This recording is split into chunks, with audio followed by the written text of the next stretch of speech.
get started. So awesome. As usual, I'd like to acknowledge the traditional owners of the lands where we gather across Queensland and across the country. For any who might be joining us from interstate, we pay respect to elders past, present and emerging, and acknowledge the important roles that Aboriginal and Torres Strait Islander peoples play on the land, sky and waterways that are used for outdoor activities for play, work and education. I'm here in Brisbane, Meanjin, on Yagara country. So I just wanted to mention that. If you'd like to, you can pop in the chat the place and country you're joining from today. And we also acknowledge the funding that's provided by the Queensland Government to support outdoor activities right across Queensland. So we do appreciate that. Welcome to another session of Coffee and Conversation. My name's Dom Courtney, Executive Officer of Outdoors Queensland. Our Operations Manager, Mark Squires, is my regular co-host. Thanks again, Mark, for all that you do. Big welcome to everyone joining us. And as I said, we're recording the sessions, and the recordings will be publicly available on our website and on YouTube. This is episode 14 for 2021 of Coffee and Conversation. We also had an extra unscheduled session, but I'm not counting that one in the canon of episodes for 2021. But this is number 14 as far as I'm concerned. A bit of an agenda there, some recurring topics, some reminders and public consultation, and then some new topics since our previous session. So I'd like to just get stuck into the reminders and the recurring topics, and then we'll move into the new topics, including big news about changes to COVID protocols, if that's okay. So up the top there, as you can see, the Outdoors Queensland Awards are now open, nominations open. So please consider nominating a person or organisation for an award or awards. All the information's on our website. It's a pretty simple form to fill out to do the nomination, and the details are there on the website. So if you get a chance, please have a look, and we'd love to have plenty of quality nominations there for these awards. The actual awards will be held last Friday in October, and we're doing it online, so it'll be free to attend, and we'd love to see as many people as possible gather to celebrate some of the terrific people and organisations who have been doing really good things in the outdoors. Also, the Active Queenslanders forums, I've mentioned that a few times. They held AQIA, Active Queenslanders Industry Alliance, held a forum in Logan this week, and then they've got forums next week in Cairns and Townsville, then Yeppoon and Gladstone before the end of July, and then they've got one in Sunshine Coast and a couple in Brisbane in August. So they're free and they're worth attending. They're volunteer sessions and also professional sessions. So check out their website for details on that one.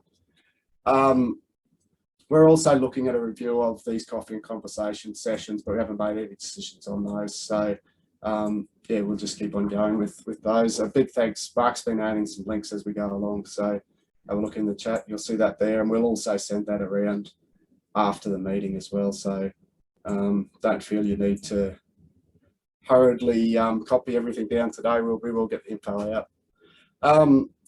So reminders, upcoming events inside the Outhouse. I saw David's online there. The next session on next Monday, I believe, is about getting lost in the outdoors, mate. Do you want to have a quick chat about what that's all about? Yeah, thanks, Dom, and hi, everybody.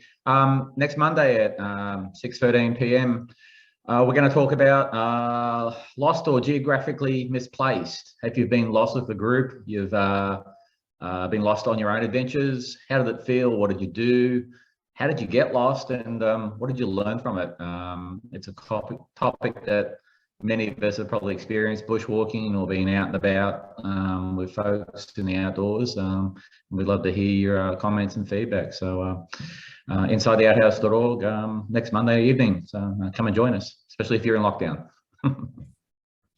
Thanks, David. Well, hopefully not too many Queenslanders will be in lockdown, but we know and we do acknowledge a lot of people across the country are right now, New South Wales and Victoria particularly. So, and our thoughts do go out to friends and colleagues and family down there in those other states.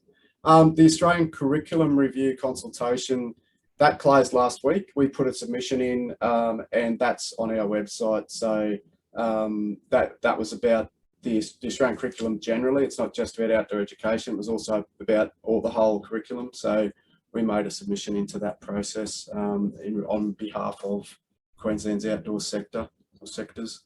I've got the award nominations there again, just to remind you, and the Active Queenslanders Forums. So there you go, they're there again. Better Futures Forum, that's an online forum regarding climate action. It's from 16th to 19th of August. It's completely online. Tickets are on sale now. I've actually been invited to speak as a part of a panel regarding opportunities for outdoor operators in relation to climate action. So that might be an interesting process as well. So you can join one, or I think there's up to 9 different sessions across the 3 days. So it looks like an interesting forum and an interesting idea. So worth having a look.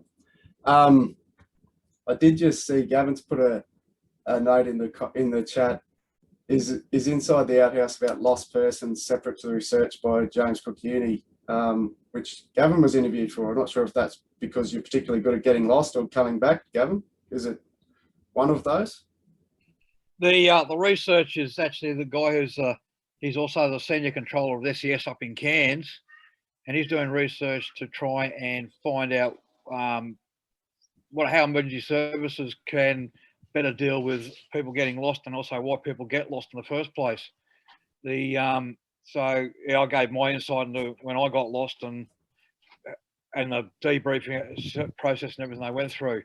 And his research is in 2 stages. The first stage is just talking to people that have been lost, and the second stage is to talk to the actual research rescue organisations to try and get some better coordination between them all. Right, that sounds really interesting. I don't know, David, if you're aware of that research, but yeah, it might be an interesting addition to the outhouse, or maybe another time. So yeah. Thanks, Gavin. And David's just responded in the chat. If you can give David some details, that's a great thing as far as the networking of these sessions, I suppose. Yeah, thank you. Just finishing off on these other ones, the NOAC conference is there as well. That's at the end of September for early October. Laurie joined us a few weeks ago from Outdoors New South Wales ACT, who are putting the conference on along with Outdoor Educators Australia, Association of Australia. Laurie did advise previously that tickets to NOAC are refundable if COVID prevents it from happening. Obviously, they're hoping that doesn't happen, but those tickets are on sale at the moment for that conference as well. And the other big one there is the Department of Environment and Science, or QPWSP, now they are. Yes, they added a P on the end of their name for partnerships. They're seeking public submissions on the Noosa Area Draft Management Plan, and that closes 25th of July. So we'll probably put a submission in on that one. Obviously, there's quite a few parks in there and significant for Southeast Queensland. So I just wanted to flag that as well. So that closes 25th of July. This is a bit of a sad news one, but it's also potentially good news. Our marketing and communications manager role is actually advertised at the moment on Seek, and applications closed this Sunday, the 18th. If you know someone who might be a good fit for the role, please let them know that it's available on Seek. Christy played a huge role in promoting the Nature Play Queensland program, but also the transition from Corf across to Outdoors Queensland. And she's moving on, and we wish her all the best for the future, but we obviously want to find someone not to fill her boots, but to take over from what she's already done. So yeah, that ad is on Seek right now. I just got a screenshot from it there. So yeah, so if you do know anyone, please let them know if you think they might be interested in working for Outdoors Queensland, with Outdoors Queensland. Some really nice humans, you can tell them. So yeah, that'd be great. So I just wanted to let you know. Obviously, if any of you are interested too, but, have a look at the details. Another one, and then we've got a couple more, but the Queensland Rec Centres have got some bunks available that are surplus to use, and they're willing to donate to outdoor operators. It doesn't have to be to non-profit. It will be in accordance with the government protocols for donations. So, Julie Ramage, I think is her surname, but Julie contacted me about this, and she's the Principal Operations Officer at the Queensland Rec Centres at Currimundi. So if you're interested, please, Julie asked me to share her email address. She's putting together a list of all of the beds that are available, the bunks. So yeah, please contact her if you're interested in seeing what they've got. As I said there, the illustration there is for, so the pictures for illustration purposes only. I don't actually know what these bunks look like, but yeah, that just worth having a look if you're interested and you're there. I think all of them are at the Sunshine Coast Rec Centre at Currimundi. So just a little heads up. Couple more things, then we'll get stuck into the fun and games that is COVID protocols. So Department of Employment, Small Business and Training, they're seeking expressions of interest for the Queensland Small Business Advisory Council, which is an advisory council that directly talks to the minister. So it's Minister Di Farmer. Expression of interest closed 27th of July. I actually think it'd be pretty terrific if at least one small business operator from the outdoor sector applied to join that council. I'm not sure how successful anyone would be, but I just think it'd be, if you don't apply, you've not any chance. So just wanted to flag that they're calling for expression of interest right now. They specifically look, it says 8 to 10 small business owners, including social enterprises in that. So that's in the wording. So I just think it's worth it. If anyone thinks they have capacity to do that, it would be great to have a voice at that sort of table. And if we're not having, if you're not putting applications in, we're never going to have a voice there. So just if anyone has an idea about that one, please just have a look at the website. And Mark shared that in the chat. The other one there, the small business grants, is another round that's coming from DESBIT, Department of Employment, Small Business and Training as well.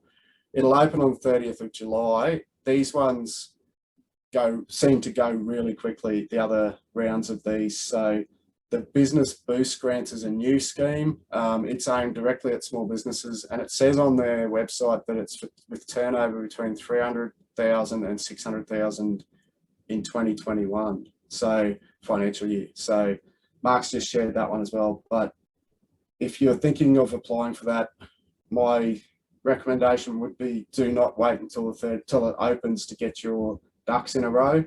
It's one of those ones where if you are eligible, make sure you've got everything to go so you can put it in literally when that opens, so that you're in it, because they seem to fill really quickly and they are on a first come first served basis. So it's just a heads up there. If you fit the criteria, and have a look at it on their website. It's more than just that about the turnover, but I thought that was one of the key facts that probably needed to share with you. So have a look at that. There are also some other grant schemes on there on the small business website as well. So yeah. Any questions or comments on those ones? Oh, all right. COVID protocols. So I think everyone's probably aware that a new roadmap came out and was released and is effective this morning. So there's a bit of a screenshot of that. So that was from 6 o'clock this morning. The probably key thing is that the extension of the requirements for the Southeast Queensland local government areas from today until 6 o'clock next Friday, the 23rd. And that's all of the Southeast Queensland. So that includes Scenic Rim, etc. So just check that, specifically about the masks, but there are other requirements in there too. So it's important to know that.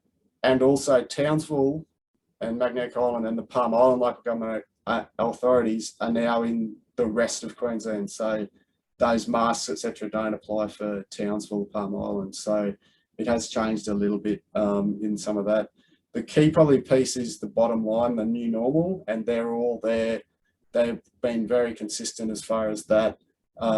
It now also has the COVID safe checklist in place, as well as the Check in Queensland app. So all of those ones, the physical distancing, wearing mask when distancing is not possible, maintain good hand hygiene, staying at home when you're sick, rapidly responding to outbreaks, travel restrictions from hotspots, and getting vaccinated. So all of those ones are still in place. I think that started off with 4 or 5 things, but the new normal on there is worth a reminder, I think.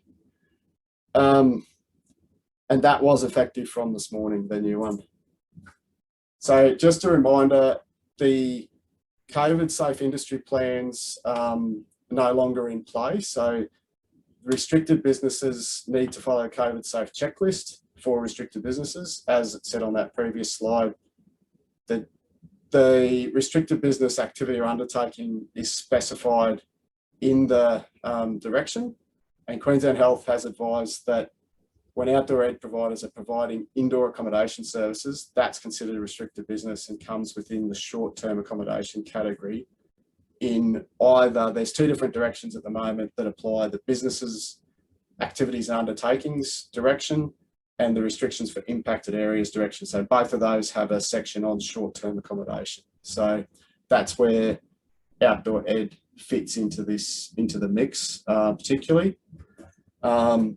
So as far as applying all of this to the outdoor operations, as I said, the industry COVID safe plan is no longer required, but for indoor venues and events, we do need the COVID safe checklists.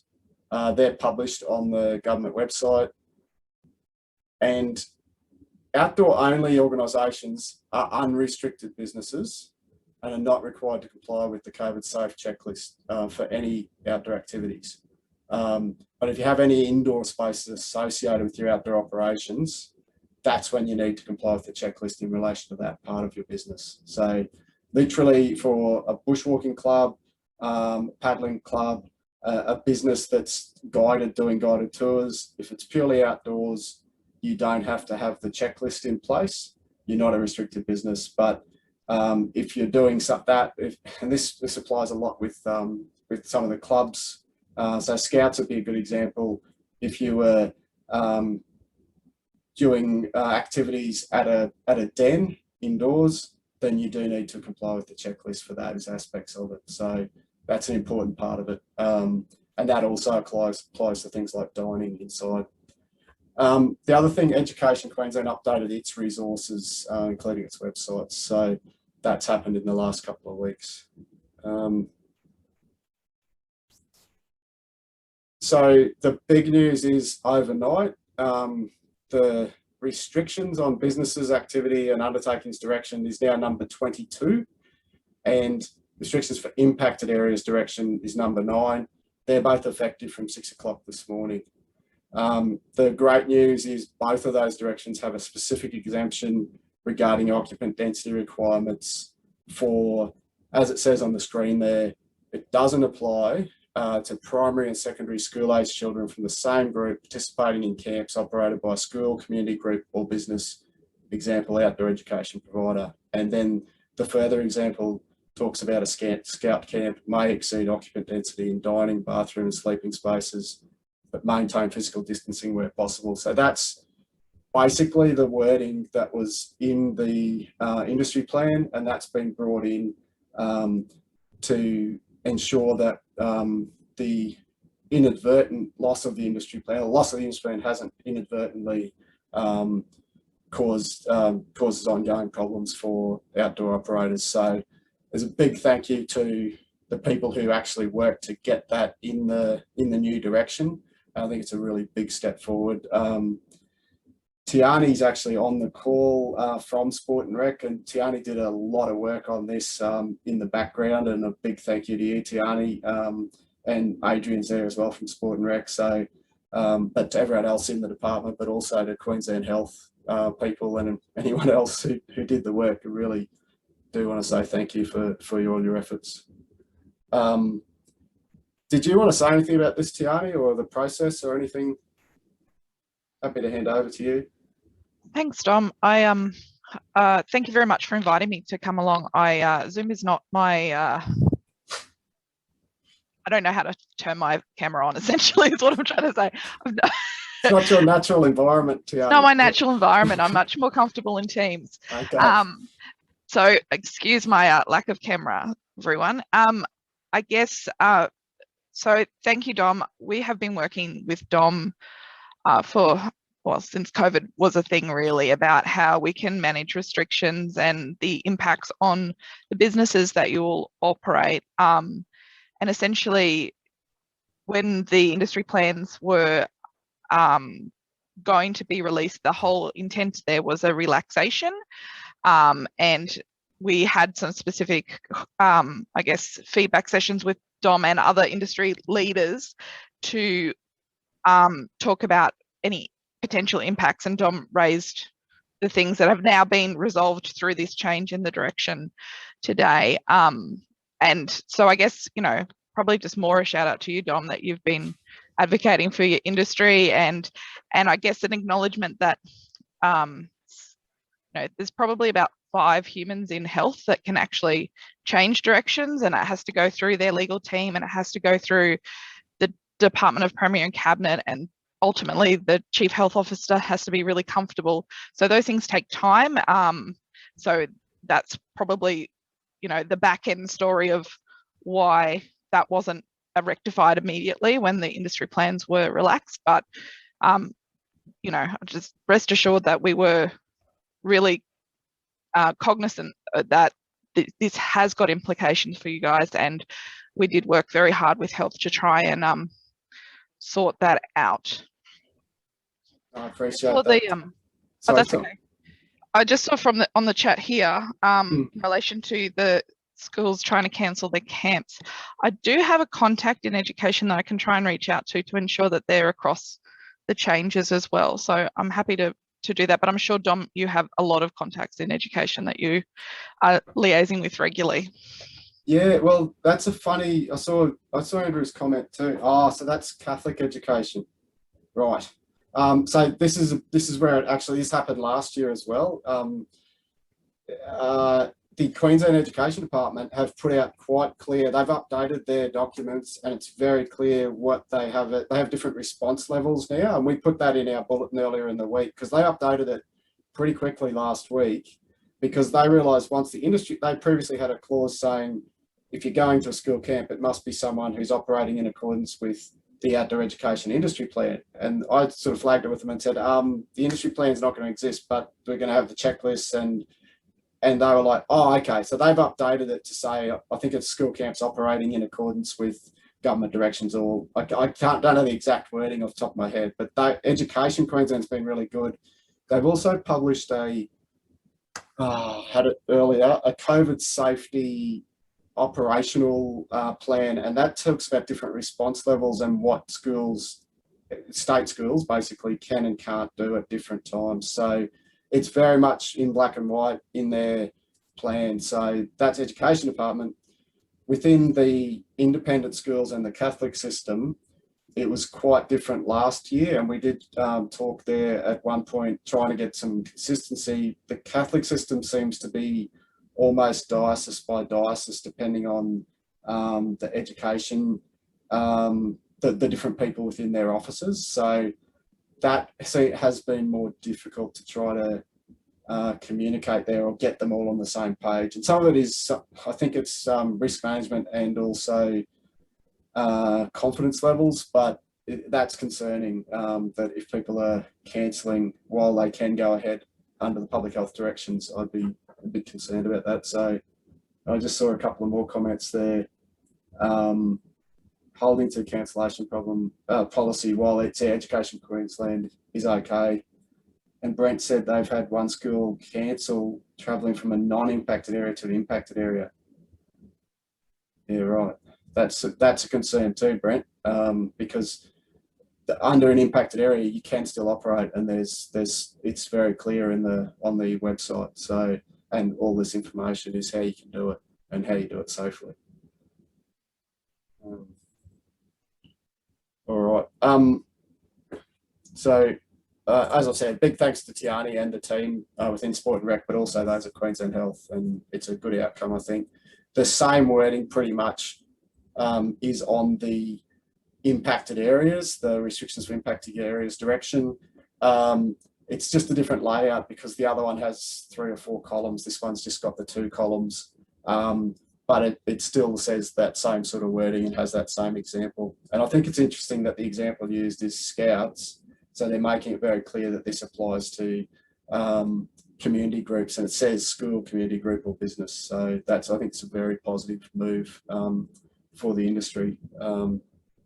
So yeah, I just wanted to flag that for SEQ as well. There's a different direction, and you do need to be aware of that if you're running any activities. You need to make sure you're complying with the impacted areas direction.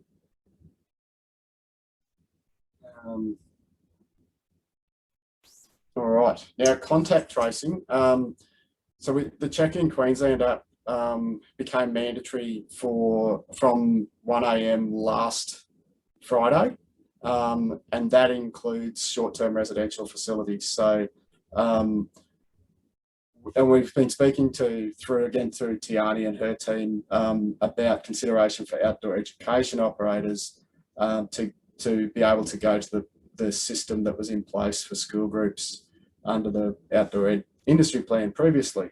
The good news there is, and we put this in a bulletin that we sent out this week. So we've been advised that Queensland Health's position is that escorted groups of children are not required to be checked in using the Check In Queensland app. If it's part of an organised activity, they are considered. There's a section in the direction that specifically talks about unaccompanied minors. So that's Queensland Health's position that the children are considered as unaccompanied minors, I guess because they're not with their parents. But any adults who are in that group must be checked in, and that applies to your staff, it applies to volunteers. So that's also in there as far as you must have the check-in, but that applies immediately because that's Queensland Health's advised that position. So just looking at the comments, Mark's just added that the wording from our bulletin, which has gone out. So yeah, Benoni's just asked, school groups are questioning why they have to wear masks inside because they don't have to at school. I guess that comes back to the discussion we've had previously of that they need to operate under the rules that are in place for your venue. If they took the kids to a shop, they'd have to, within reason, be wearing masks where they have to. So I think it depends. It's horses for courses really on that one. But I'm not 100% sure what the new direction has in relation to masks for kids. I don't know if anyone has looked into that yet. I've been focused on the changes. So Andrew, do you want to explain your question there? Are we considered outside school hours care? Does it specifically say? I wouldn't say so. I think that's a technical term, but the wording in the restrictions for impacted areas says it's mask wearing is not required for school students on site at an education premises. So some of it's actually zoned education, for instance, or attending outside school hours care. The example is vacation care. Now, is that, yeah, what is that? So, yeah, there's a couple of issues there. One, some of our sites are actually zoned educational purpose. And then secondly, outside school hours care, do we fall under that category? Because it's devilishly difficult to get them to wear masks when they're not required to at school. Yeah, I guess the thing on that one is there's a couple of things. Hopefully that mask mandate is only for the next week, and I know I'm not trying to make light of it, but hopefully that does get lifted next week. The other one is it's possibly up to each organisation to consider the restrictions and consider where your particular activity fits within what's in the directions. And if it fits, I think you know, probably vacation care is a good example, which happened obviously in the last couple of weeks, where Queensland Health's trying to make these things work. Like that might also apply, you know, if an outdoor ed centre is running a program as after school care, then I think you'd definitely say, yeah, we fit that exemption in there. But I'm not sure that it's saying you then apply that across every activity you do. I think that's almost looking for a loophole, and we've got to think about what the intent is in the system as well.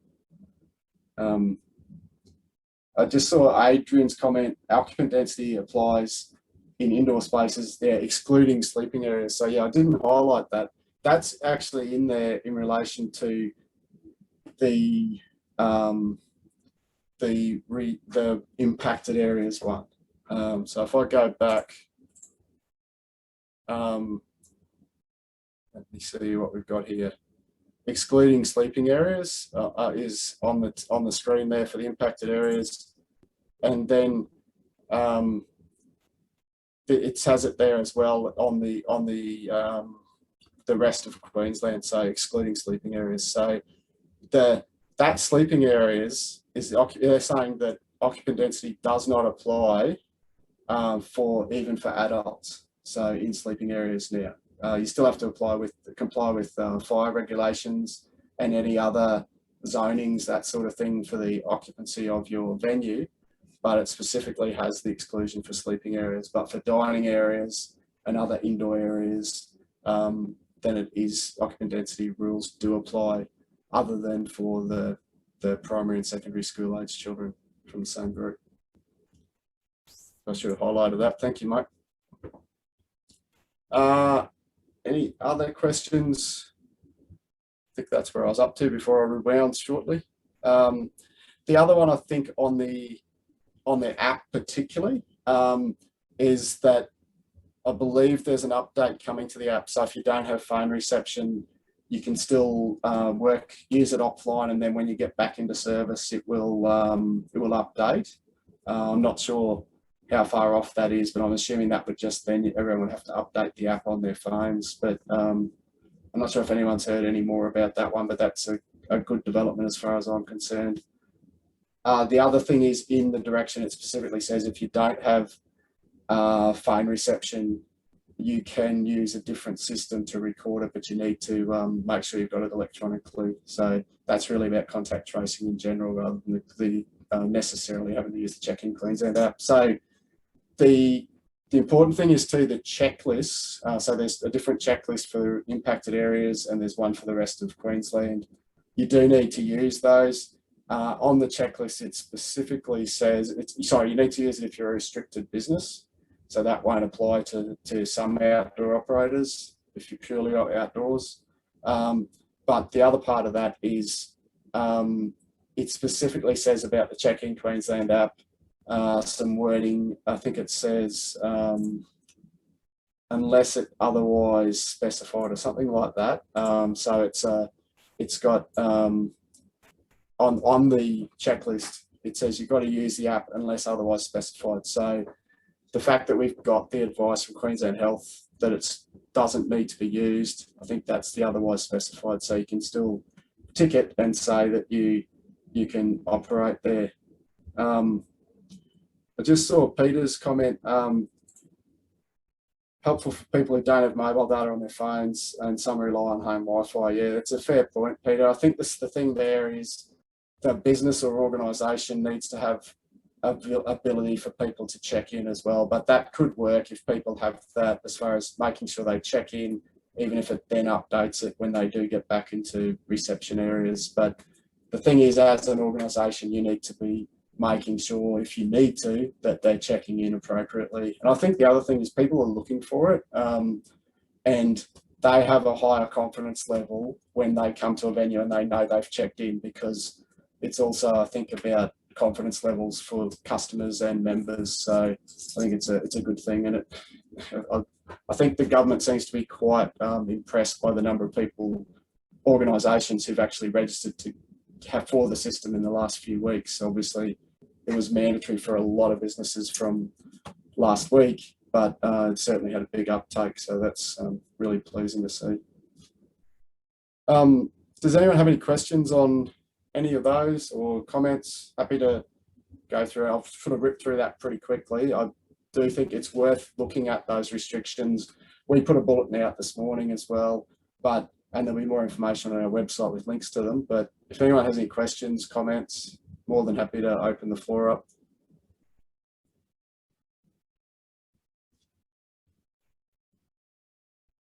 Did I miss anything in the comments as we went through? There's quite a few in there.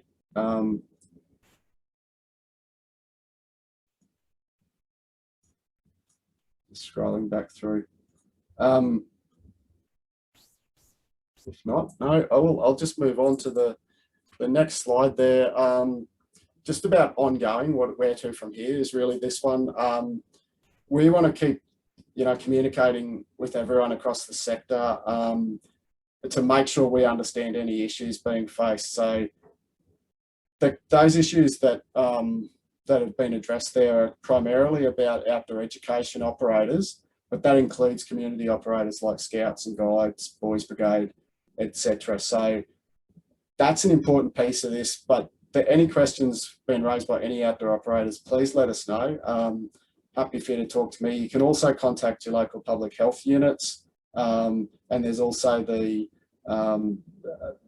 Sport and Rec COVID email address, which I should have had there. I think it's, I've forgotten it now, covid19@dtis.qld.gov.au. Did I get that right, Tiani? You did, Dom. Oh, gee. I can put it in the chat though. Oh, that'd be terrific. Thank you. Yeah. Yeah, I normally have that on one of my slides, but it disappeared. So yeah, that's another way of contacting the department to get clarification on different things too. So yeah, so that's another option. If you're happy for you to contact us and ask us too, because we might have already had the same question or something from someone else. So please let us know. As I said, those new directions came in at 6 o'clock this morning. So it was very pleasing to see them this morning. But obviously the masks situation for South East Queensland continues for another week. New South Wales, I think they're in lockdown until at least the end of July at the moment, and Victoria in lockdown too at the minute. Hopefully that'll be short and very effective. But I think the key thing for all of us is about those new normal points that are on the bottom of the what used to be called the roadmap, and making sure that there's high levels of compliance with those measures, and making sure that we're making sure that our environments are as safe as possible for all participants and for workers and for business operators. Not that you're not workers, but also within the community organisations, and I know everyone's been certainly focused on that. I just saw Andrew's comment there about New South Wales operators not expecting to take a school camp in term 3. Yeah, that's a real challenge, and I actually joined a little bit of the Outdoors New South Wales session. They have a weekly one of these imitations in the greatest form of flattery. So they started one of these after we started them last year, but they're doing them weekly, partly with their current system. And I don't know what the situation is, particularly with freelance staff down there in the outdoor ed space, if there aren't going to be any camps for the whole term, and maybe, who knows how long with the lockdown. And I don't know what the situation is there. There is some government support coming through the federal government and also the New South Wales government for businesses, and some of that is reliant on them retaining their staff. I don't know how that applies for freelance staff or casual staff. So, and I don't know whether there's opportunities for any organisations up here to reach out if anyone is able to travel, and that's the other dangerous part of that question, I suppose, whether people would want to travel up here to continue to work in the outdoors. I don't know what that situation is going to look like over the next little while, and obviously there's so many unknowns that it'd be a very difficult decision to make, especially if you had to pay to go into hotel quarantine. I don't know how that would work, but there's a bit of discussions going on, I guess, in that as to whether staff who are currently in New South Wales who can't work, whether there's opportunities for them to go into state for work. But I think there's so many unknowns, it would be a difficult decision. don't know if anyone has any comments about that or has thought about that, particularly for interstate staff. I think there's probably going to be a whole lot of people sticking within their state boundaries for a little while, particularly in anything that we're organising. And I think that's going to play out in relation to NOEC and some of the others.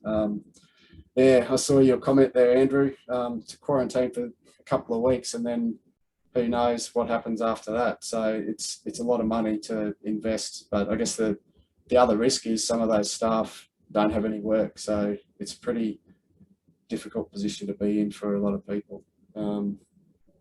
Yeah. Does anyone else have any comments, questions? I've sort of ripped through a lot of that stuff quickly, but I mean, I guess it's overwhelmingly positive news, which is slightly tempered by the fact that if we look over the border into what's going on in New South Wales right now, it's certainly a reminder that we need to make sure we're doing everything possible to manage the safety of participants and workers across our sector, and that includes volunteers, obviously. Anyone? We're way early. I can give you all an early mark so that you can do your nominations for the awards. Then you've got a whole 18 minutes. Gee, Mark will get flooded with applications, with nominations to process. But also don't forget about the consultation in relation to Noosa. I'm like going to scroll back right to the start to give you my reminders again. Inside the Outhouse, Monday, about getting lost. Not that any of us would ever do that. The curriculum review, that's done and dusted. Awards nominations, AQAA forums coming up. That Better Futures Forum, which is an online one, and then NOEC as well, and then the Noosa submissions. So that's important as well. If you're interested in those bunk beds, please contact Julie at the Queensland Rec Centre. If you are interested or know someone who might be interested in the marketing and communications manager role here, I mean, the successful applicant would have to work with Mark and me, but there's also many positives for them. So just bear that in mind. It's a really good role in an opportunity to actually make a difference for the outdoor sector as far as promoting the activities that we do, but also the activities that a lot of you do. So yeah, really, if you do get an opportunity, it does close this Sunday, but so, and we were looking to shortlist and do interviews pretty quickly. And the Rec Centre bunks, and don't forget the small business grants, and also that Small Business Advisory Council, if anyone's interested in jumping into that. I don't think that's not really an appropriate role for a peak body to jump into. I think that it would be better to have a small business operator in there. So that's why I really wanted to harp on about that one. If you think it's appropriate for your organisation, if you're interested, please have a look at that one. I don't know what the full criteria are there, but wouldn't it be awesome to have an outdoor operator in that space? And so particularly so that Department of Small Business, Employment, Small Business and Training understands our needs. AQAA do a really good job of communicating those needs to DESBIT, but it could also have another voice in that room. So just wanted to flag that one. And grants, everyone loves grants. So don't forget that one. But if we don't have any more, you all get an early mark. So I think that's a positive move. And don't forget your awards nominations. Mark's probably checking his inbox right now to see if he's already, they're starting to come in. Are they, Mark? Yeah, flooding in? No. Okay. They do close in August. So you do have a little bit of time, but you've also got 15 minutes right now that you didn't have earlier. So thank you very much, everyone, for your participation today. Big thanks to Tiani for joining us as well from Sport and Rec. That's it for this week. Check out the resources online. Mark will also send out email with a summary of today in the chat. And I'm going to go with my now traditional sign off. Look after yourself, look after other people, and look after the planet. See you soon, eh?